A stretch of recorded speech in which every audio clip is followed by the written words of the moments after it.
Well, we're finally getting around to somewhat running this truck through the shop. We bought this service truck back in, oh, I don't know, it must have been like August or something like that.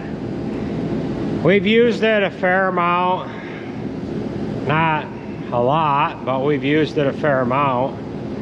And what we're getting ready to do now is we are getting ready to maybe put that one under the rear. We're getting ready to throw fluid film on it.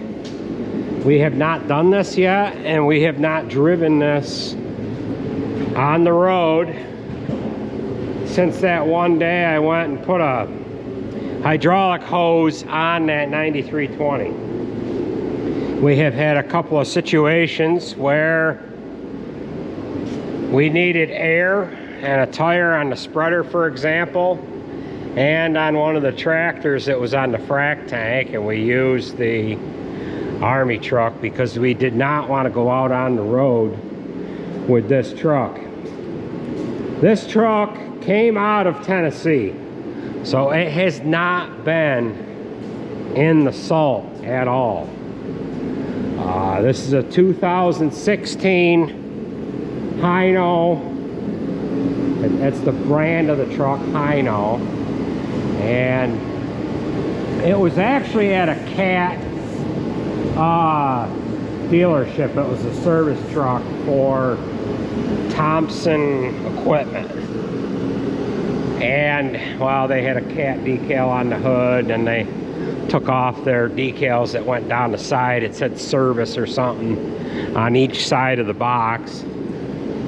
We thought about painting this truck, but to be honest with you, we'll probably just leave it white. We've got enough painting to do this year, and I don't think this is on the list. Can you get it underneath the differential, right underneath the spring? Will that fit there? I wanted him to jack this up a little bit. But yeah, being that this is a 2016, it's 8 years old, you do see some rust here, but it's from the, just from things in general. But if this was a truck that was in New York State its whole life, this would be, these steps would be all rusted out. This bracket for the def tank would be brown. We do have this one pipe here that comes over to the fender. I mean, the paint's just faded off of it from the sunlight, but this is in really nice shape. So we want to preserve this, and that's why we're going to get a bunch of fluid film on it. Now, we have noticed that the underneath side, they have sprayed it with, oh, like that bed liner material, kind of like this stuff here. That's what is on the underneath side of this truck bed itself. This is a Adkins built body, and it is actually, it's a steel body, it's not aluminum. So we want to preserve it. You can't get underneath the spring. That one's won't screw in. Okay. Do we have? We've got no. There's more jacks in there. If you need a fourth one, get it out. There's 2 jacks in that cabinet. So will a short jack fit underneath the axle? Should fit. Yeah. All right. All right, so we're gonna get this jacked up and get it fluid filmed, and then we're gonna change the oil on it as well. The oil needs changed. It was serviced it was in the records that it was serviced back in March, and then of course we bought it at the auction in July. So I don't think it had too many hours put on it since then. We do have the back side of this headlight here We need to get a cover for that. We need to pull this whole headlight out, clean it out, get it sealed back up. Something whacked this fender.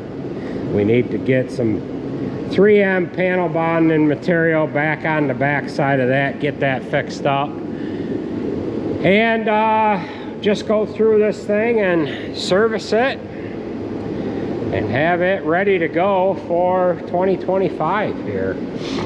We have not taken our drink cooler off of here. We thought about just putting hand wash water in there, but we should take the thing off in there for now and then put it on there once we get in season with it. So we'll get after things here.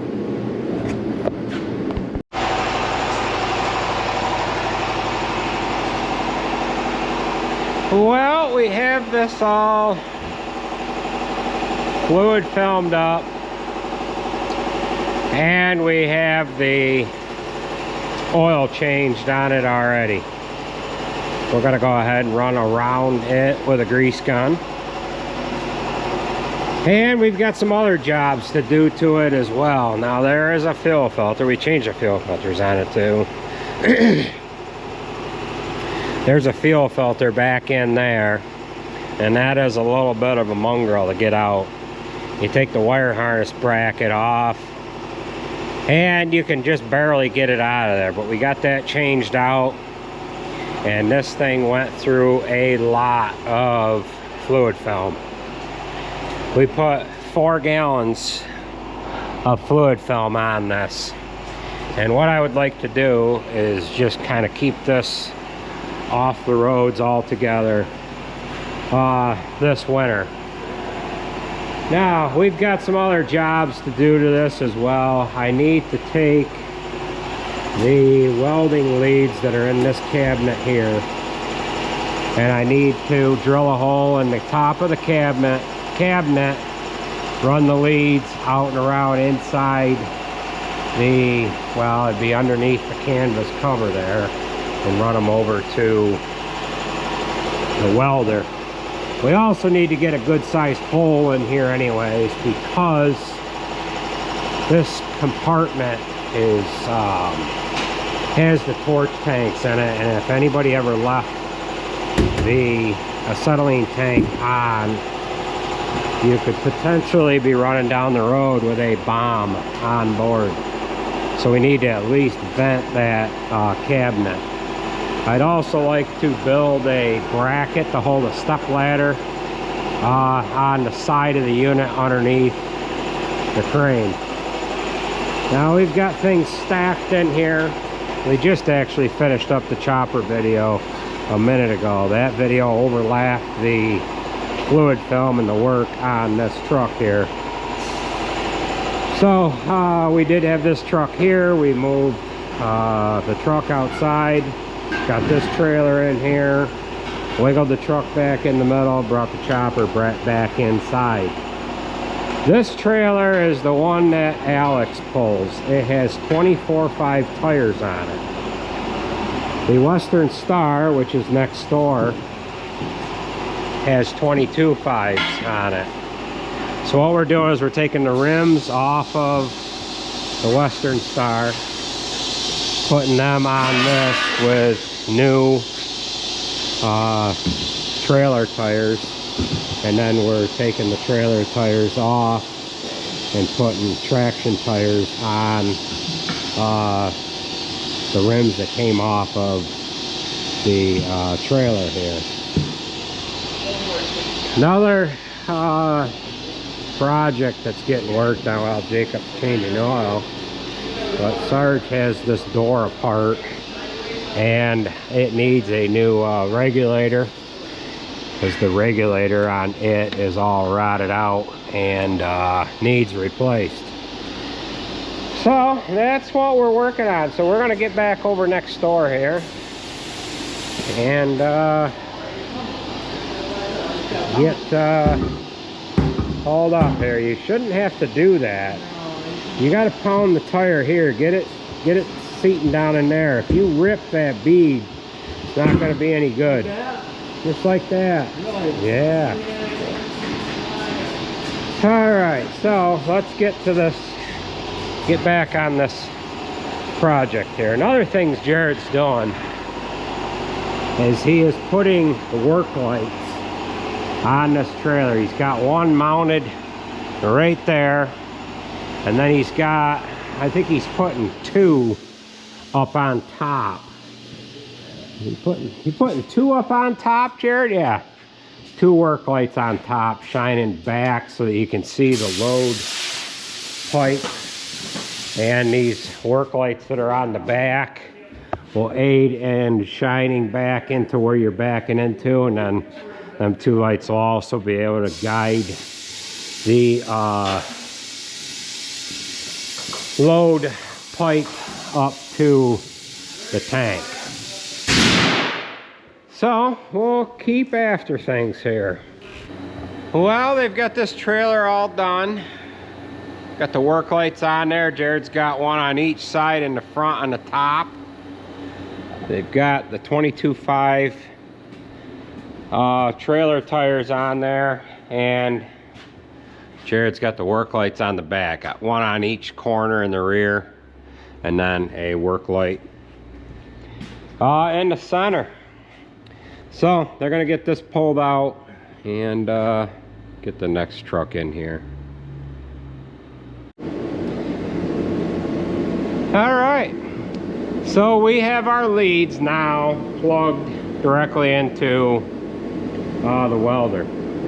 We have loom holders holding up the cable leads down through the inside of this service body.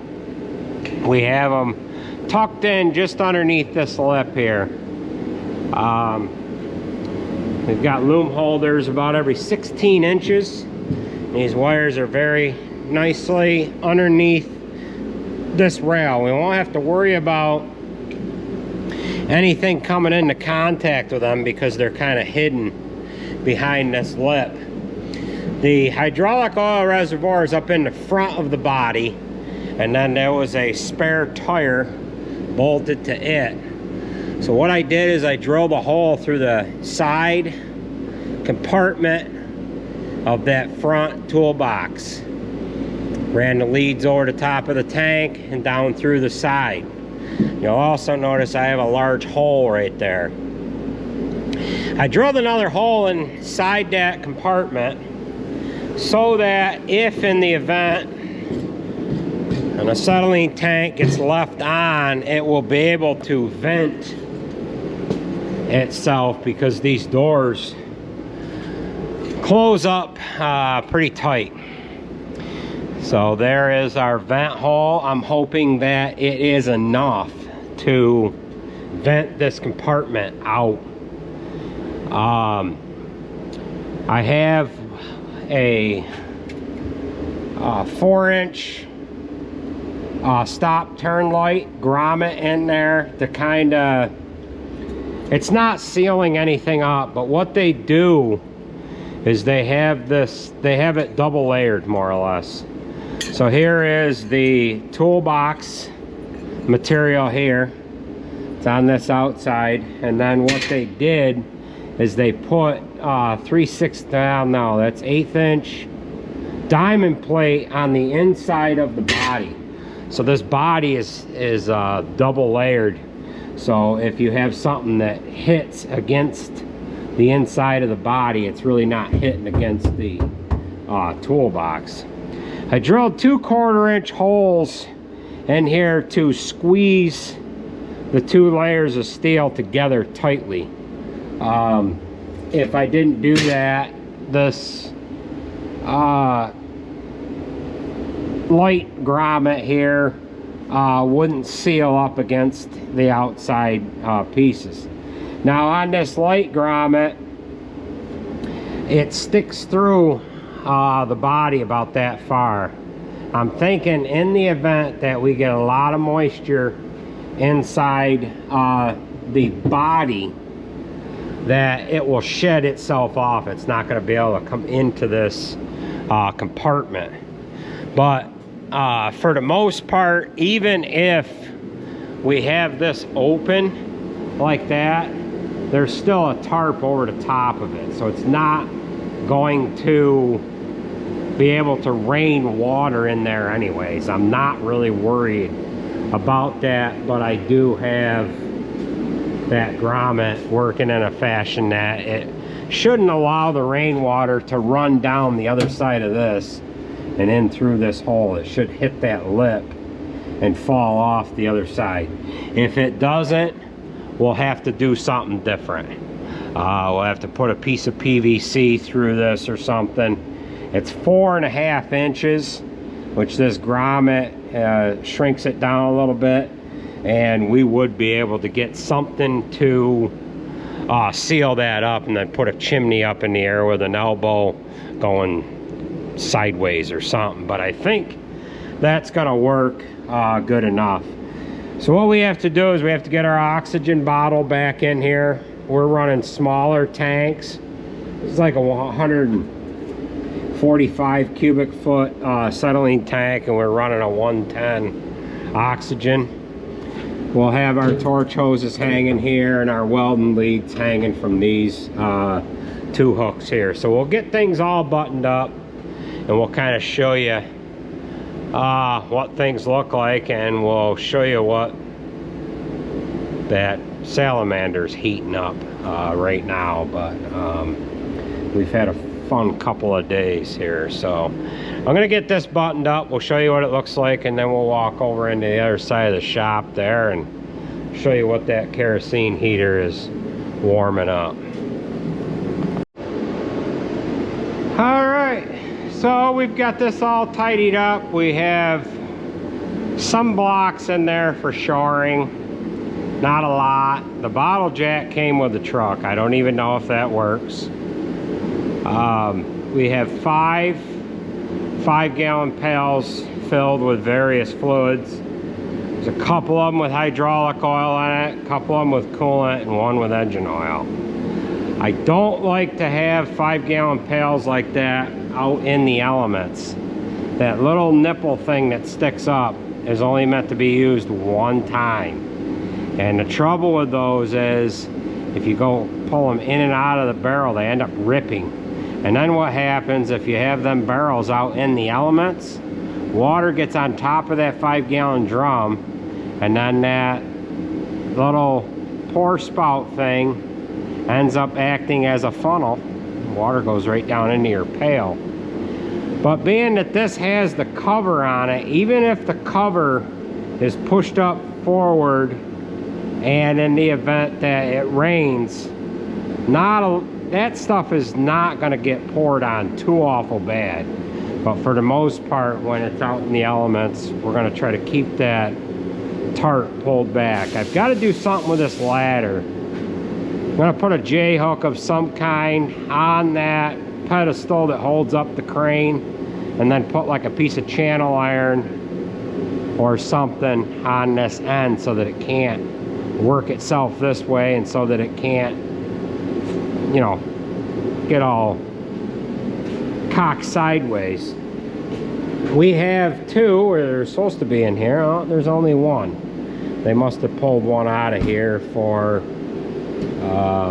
working on trucks. We'll have to get that back in there. We have 4 in the shop, 2 in this truck, and yeah. So we've got this box here all tidied up. Lead cords, torch leads, and welder leads. I like to have this stuff inside because we don't use that much. And when it's out in the elements, of course I'd like to leave this truck inside all the time. When it's out in the elements, the torch leads get to be brittle. Same with the welding leads. They get to be tired. And for the most part, this thing is just setting inside. So we'll pull this tarp back, and then we'll talk about what's going on over there.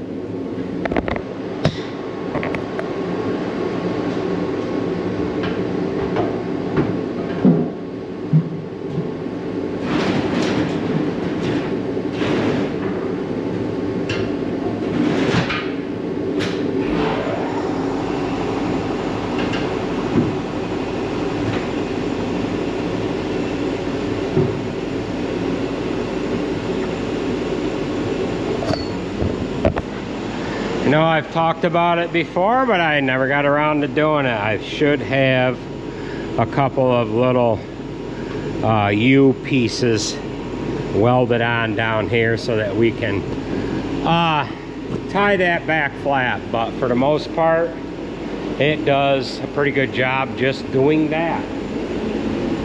So this is what all the racket's about here. We got the kerosene heater on this Jamesway pump. It is froze, so we need to thaw that out, and it's going to make a big mess on the floor in here, which is going to be awesome. But we'll show you what else we've got going on here. They pulled that manure trailer out from switching the tires over on that. Tires and rims got switched off of that with the Western Star. So we've got Alex's truck in here. That needed an oil change, and it has an exhaust manifold leak too. You can see everything is mucho black back through there. So we're gonna have to tear this apart and fix the exhaust leaks in it. Yeah, that's just the nature of the beast. So all this stuff here is the engine to the 8320. And Jared is waiting on getting the connecting rods back so that he can get this back together. So that is what's going on with that. And with that being said, that is gonna do it for this video. I want to thank everybody for watching, and we'll catch you at the next one. We're probably going to be working on that truck in the next video, so we'll just have to see how it goes. So take it easy, folks. Catch you at the next one.